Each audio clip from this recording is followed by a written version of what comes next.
मोक्षमार्गस्य नेतारं भेतारं कर्मभूभृत् ज्ञातारं विश्वतत्त्वानां वन्दे तद्गुणलब्धे मोक्षमार्गस्य नेतारं भेतारं ज्ञातारं विश्वतत्त्वानां वन्दे तद्गुणलब्धे मोक्षमार्ग वेतारं ज्ञातारं विश्वतत्त्वानां वन्दे तद्गुणनां वन्दे तद्गुणनां। आराध्य अरिहंत प्रभु के चरणों में अनंत अनंत आस्था के साथ वंदन। शासनपति श्रमण भगवान महावीर स्वामी के चरणों में अनंत अनंत आस्था के साथ वंदन।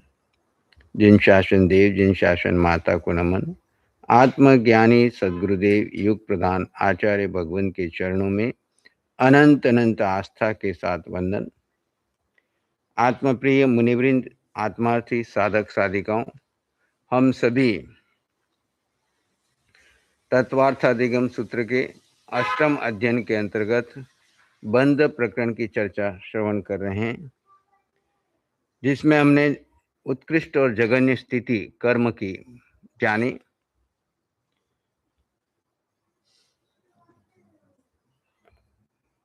उसमें तीन बातें मुख्य थी जो हमने कल चर्चा नहीं कर पाए। एक है अबाधा काल, जितने काल तक कर्म फल नहीं देता। कोई भी कर्म की उत्कृष्ट या जघन्य स्थिति बनती है, जब तक उसका वो एक भाग विशेष है तब तक वो सत्ता में पड़ा रहता है। उस काल को कहते हैं अबाधा काल। आवली का अर्थ क्या है? असंख्यात समय। एक श्वास में संख्यात हजार कोड़ा कोड़ी आवलियां होती है। एक श्वास में संख्यात हजार कोड़ा कोड़ी आवलियां होती है। निम्न तालिका में 8 कर्मों की स्थिति जघन्य और स्थिति का बंध जघन्य और उत्कृष्ट स्थिति को समझा जा सकता है। ज्ञानावर्णीय उत्कृष्ट 30 कोड़ा कोड़ी सागर में, जघन्य अंतर मुहूर्त, उत्कृष्ट अबाधा काल उसका है 3000 वर्ष।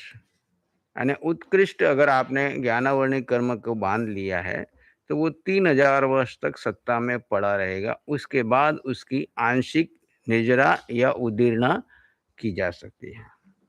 दर्शनावर्ण्य भी 30 कोड़ा कोड़ी अंतर मुहूर्त और 3000 वर्ष उसका अबाधा काल उत्कृष्ट। अंतराय भी 30 कोड़ा कोड़ी अंतर मुहूर्त जघन्य और उत्कृष्ट 3000 वर्ष, ये जघन्य उदीर्णा की अपेक्षा से। मोहनीय 70 कोड़ा कोड़ी अंतर मुहूर्त और अबाधा काल उसका 7000 वर्ष उत्कृष्ट। ये सब उत्कृष्ट बंध की अपेक्षा से बताया गया। वेदनीय कर्म 30 कोड़ा कोड़ी, जघन्य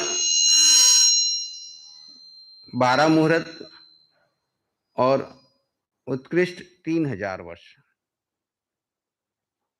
नाम 20 कोड़ा कोड़ी नाम कर्म और जघन्य 8 मुहूर्त, उत्कृष्ट 2000 वर्ष। गोत्र 20 कोड़ा कोड़ी, जघन्य 8 मुहूर्त और उत्कृष्ट 2000 वर्ष।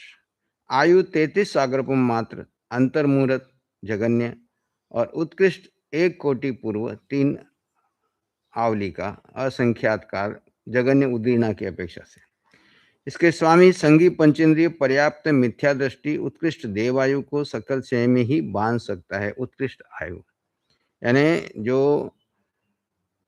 उत्कृष्ट आयु संगी पंचेंद्रिय पर्याप्तक मिथ्या दृष्टि, ज्ञानावर्ण, दर्शनावर्ण, अंतराय, मोहनी की, ठीक है।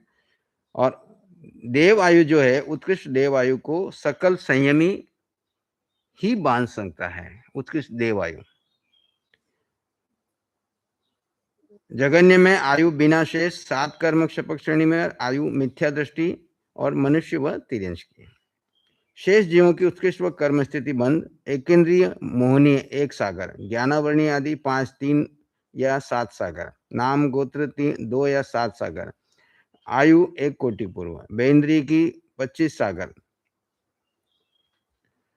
ज्ञानावर्णी आदि 25 इंटू 3 बार 7 सागर, 25 इंटू 2 बार 7 और 1 कोटि पूर्व आयु, तेंद्री की 50 सागर, 50 इंटू 3/7 सागर, 50 इंटू 2/7 सागर, 1 कोटि पूर्व, चौरेंद्री की 100 सागर, 100 इंटू 3 बार 7 सागर, 100 इंटू 2 बार 7 सागर नाम गोत्र की और 1 कोटि पूर्व आयु, असैनी पंचेंद्री की 1000 सागर और ज्ञानावर्णी आदि 1000 इंटू 3 बार 7 और नाम गोत्र की 1000 इंटू 2 बार 7 पल्ली और असंख्याती आयु।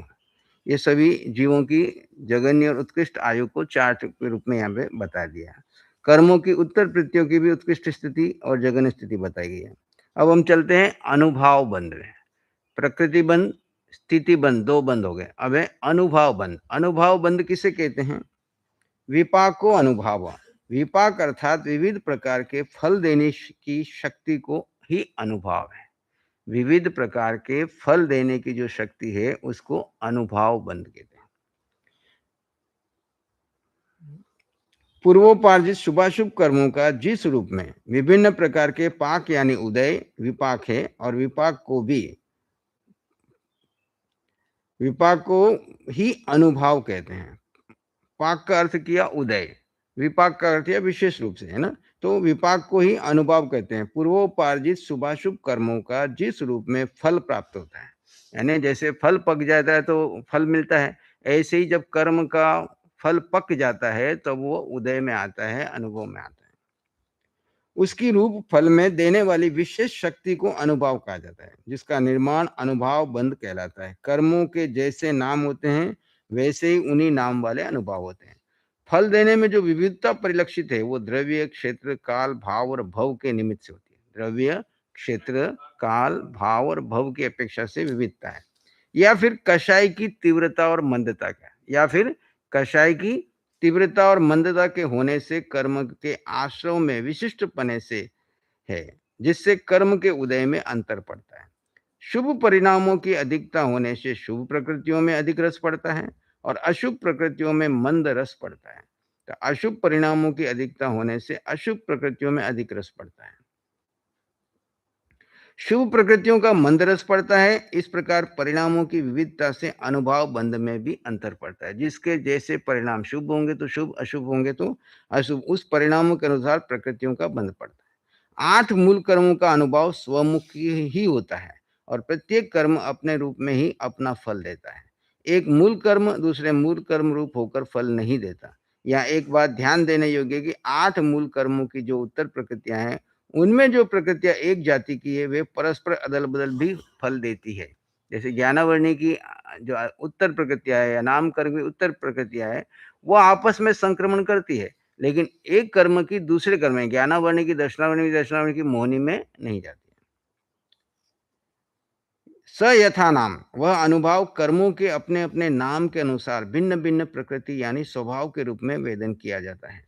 प्रकृतियों के नामानुसार अनुभाव जो कहा गया है वह मूल प्रकृतियों में तो सर्वत्र नामानुसार ही होता है, परंतु उत्तर वेदों में दूसरे समान जातीय कर्मों के अनुसार भी अनुभाव होता हुआ करता है। जैसे अप्रत्याख्यानावरण, अनंतानुबंधी प्रत्याख्यानावरण संज्वलन रूप होकर फल दे सकता है।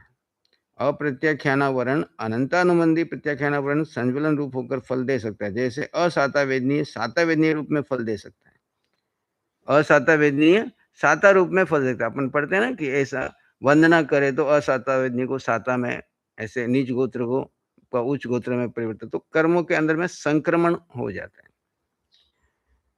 मति ज्ञानावरण श्रुत ज्ञानावरण रूप में से उदय में आता है। इसको परमुख से फल देना कहा जाता है। लेकिन आयु कर्मों के परस्पर परिवर्तन नहीं हो सकते हैं। आयु कर्मों में परस्पर परिवर्तन नहीं हो सकते, यानी किसी ने नरकायु का बंध किया है और उसका फल मनुष्यायु या तिरंचायु के रूप में मिले, यह संभव नहीं है। उसे नरकायु में ही जाना होता है। दर्शन व चारित्र मोहनी में भी परस्पर परिवर्तन नहीं होता। जैसे मिथ्यात्व मोहनी अनंतानुबंधी आदि रूप से और अनंतानुबंधी आदि मिथ्यात्व मोहनी रूप से फल नहीं दे सकते, इस प्रकार दर्शन मोहनी चारित्र मोहनी का परस्पर अनुभव बदलता नहीं है। शेष उत्तर प्रकृतियों में निमित्त मिलने पर सजातीय रूप बदल भी जाता है। इस प्रकार सभी कर्मों और उनके भेदों का नाम सार्थक है। नाम के अनुसार ही उनका फल मिलता है। अनुभव यानी क्या? विविध प्रकार के फल देने की शक्ति का पढ़ना। किस रूप में? अपने अपने नाम के रूप में। फल उदय देकर क्या होता है? निर्जरा। आत्मा से कर्म के संबंध का अभाव। फल उदय में आया, जैसे अकाम निर्जरा 24 घंटे चल रही है, तो वो क्या है? जिसका जो कर्म पक गया उसका फल आया, उदय में आया और वो खिर गया। अगर आपने वहां पे नया बंधन नहीं किया तो उसकी फाइल खत्म होगी। अगर आप वहां पे स्वभाव में रहे तो पुराना कर्म तो उदय में आ ही रहा है। जिस जिस कर्म का समय पूरा हो गया है, वो जैसे पेड़ पे फल पक गया है तो वो समय आने पे नीचे गिरेगा ही गिरेगा। अब उसको कोई खाए या न खाए, नीचे सड़े। ऐसे ही हमारे जो कर्म जिनका काल पक चुका है, वो समय आने पर निर्जरित होगा ही। उसको कहा अकाम निर्जरा। एक है सकाम निर्जरा, जैसे अभी सत्ता में पड़ा है, बहुत समय है उसको आने में, लेकिन समय से पहले आप उसको पकाना चाहते हो। जैसे आम पे कुछ तैयार हो गया है आम, और आप उसको पहले तोड़ करके पेड़ के नीचे दबा करके आप उसको क्या करते हैं? पत्तों के नीचे दबा करके जल्दी पका लेते हैं। ऐसे ही हमारे कर्म को भी जल्दी उदीर्ण करने के लिए 12 प्रकार के तप बताए। विविध प्रकार के तपों के माध्यम से हम उनको समय से पहले उदीर्ण, ये अभी हम ध्यान आदि में क्या कर रहे हैं? हम उदीर्ण कर रहे हैं। दबे हुए कर्मों को आमंत्रित दे रहे हैं, वो बाहर निकल करके आते हैं इस शरीर के ऊपर। हम कायसक करते तो हमको पता है कि इस समय हम कायसर करेंगे तो कर्म निकल के इस शरीर पे आएंगे, भयंकर वेदना भी हो सकती है। लेकिन उस समय में मैं शांति पूर्वक समभाव में, स्वभाव में, जीव अपने स्वभाव में रहेगा तो वो क्या कर लेगा? कर्म क्षय कर जाएगा।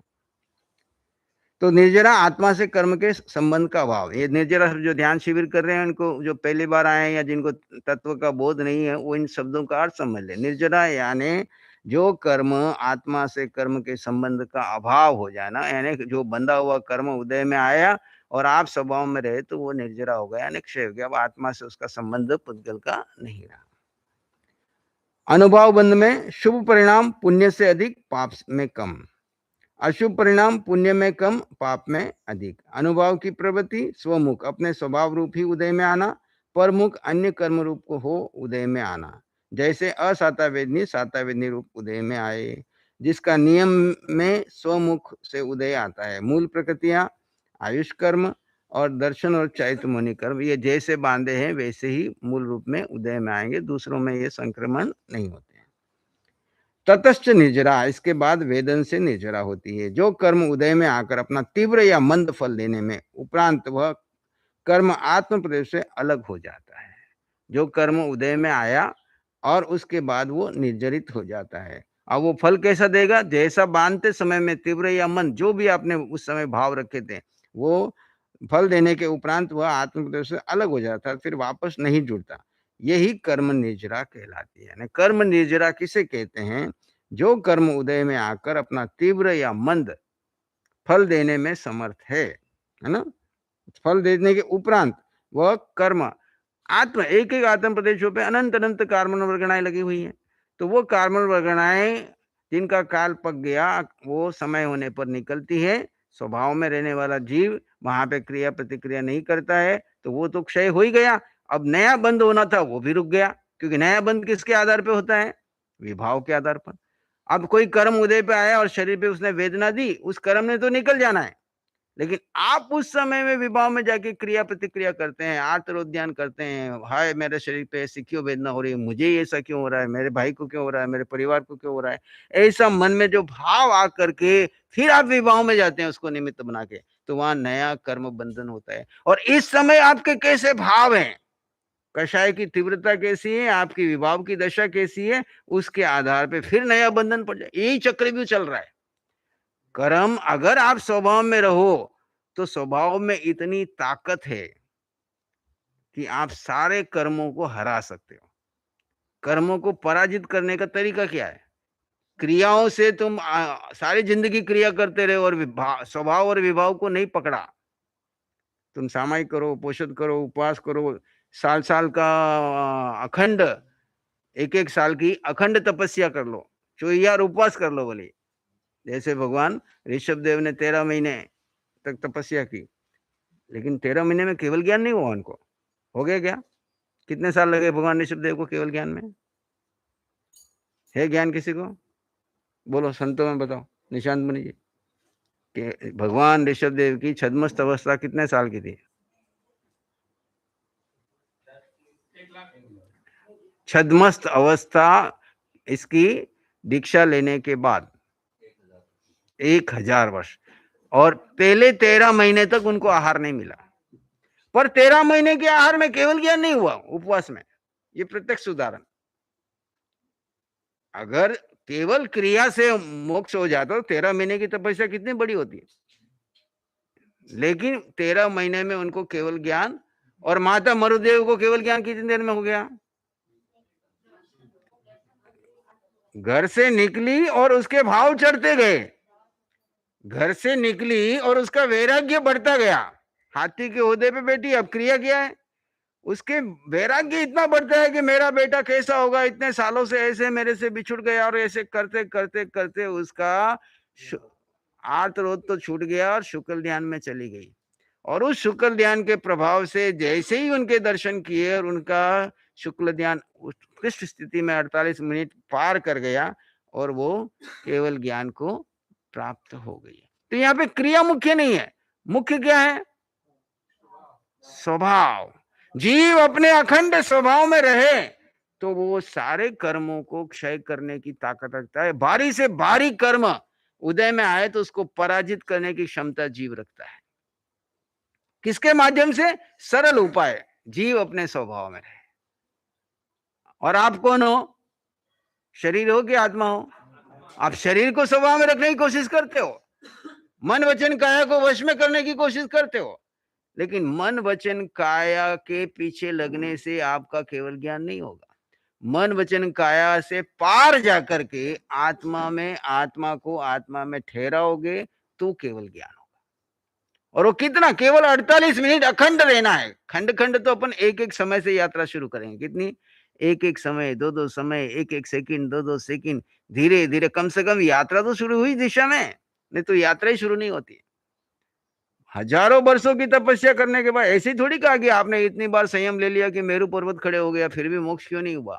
तो कारण क्या था? कि हमने जीव को नहीं जाना, जीव के स्वभाव में नहीं ठहरे। क्रिया तो खूब की कि ये अठई कर रहा है, मैं भी अठई कर लूं, ये मांस कमन कर रहा, मैं भी मांस कमन, इसने वर्षित किया, मैं भी वर्षित कर लूं। क्रियाएं करने में कोई कमी नहीं रही। देखो, क्रियाओं में अगर मोक्ष होता तो बाहुबली की क्रिया कितनी उत्कृष्ट थी। 1 साल का कौसर्ग, उधर तो 1 साल की उपवास की तपस्या ऋषभ देव की, भगवान की, और इधर बाहुबली की 1 साल का कौसर्ग, फिर भी क्रिया से मोक्ष नहीं हुआ। मोक्ष किससे हुआ? जैसे ही वो स्वभाव में आए कि अरे मैं किसके अहंकार में पड़ा हूं, ये शरीर का अहंकार में, शरीर बाहुबली है, मैं कौन हूं। जैसे ही वेद की उत्कृष्ट भावना आई कि मैं तो शुद्ध आत्मा हूं, वो भी शुद्ध आत्मा है, किसके अहंकार में खड़ा हुआ हूं। और इधर से बाहर से संकेत मिला कि वीरा गज थकी नीचे उतरो। तो गज कौन सा? तो देखा कि अहंकार का हाथी। अहंकार क्या? कि मैं शरीर बड़ा, मैं शरीर बड़ा और वो भाई मेरे छोटे। अगर मैंने, उन्होंने पहले संयम लिया तो मुझे झुकना पड़ेगा। कौन झुक रहा है, कौन कर रहा है? भाव बदलते ही स्वभाव ने मुक्ति दिलाई कि क्रिया ने मुक्ति दिलाई? आपका भी जब ज्ञान होगा तो स्वभाव से ही होगा।